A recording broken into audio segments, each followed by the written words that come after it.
Sir आता म्हणजे आपण जर तसं पाहिलं तर भाजपा विरुद्ध राष्ट्रवादी असं पिंपरी चिंचवड महानगरपालिकेचं चित्र आपल्याला दिसतं. पण ग्राउंडवर जेव्हा आपण फिरतो तेव्हा हे चित्र भाजपा विरुद्ध राष्ट्रवादी याच्यापेक्षा जास्त पुढे गेलं ते म्हणजे दादा विरुद्ध दादा, अर्थात अजितदादा विरुद्ध महेशदादा. मग त्यात एका बाजूने अजितदादांचा एकेरी उल्लेख झाला किंवा मग दुसऱ्या साईडनी अजितदादांनी जे आहे ते भंगार चोर किंवा मग आपला आकाश हे वेगवेगळे शब्दप्रयोग करण्यात आले त्यांच्याकडून.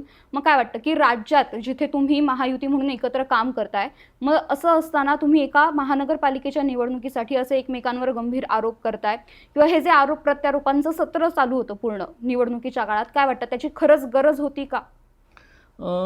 गरज अशा अर्थाने होती की ह्याची सुरुवात तशी पाहायचं झालं तर माझ्या माहितीप्रमाणे 7 फेब्रुवारी 2025ला जेव्हा पिंपरी चिंचवड पोलीस आयुक्तालयाचा पायाभरणी समारंभ झाला. तुम्हाला आठवत असेल त्या पायाभरणी समारंभ कार्यक्रमात म्हणजे मुख्यमंत्री देवेंद्र फडणवीस उपस्थित असताना महेशदादांचं जे भाषण झालं, त्यांनी दादा स्टेजवर असतानाही त्यांचा नामोल्लेख टाळणं आणि ह्या पिंपरी चिंचवड शहराचा जो काही विकास केला आहे तो फक्त आणि फक्त देवाभाऊंनी अर्थात देवेंद्रजींनी केला, म्हणजे पूर्ण श्रेय असं त्यांना दिलं. आणि त्या भाषणात नंतर दादांनी पण महेशदादांचा उल्लेख केला, काय महेश तू आम्हाला विसरला, असं ते बोलणं झालं होतं.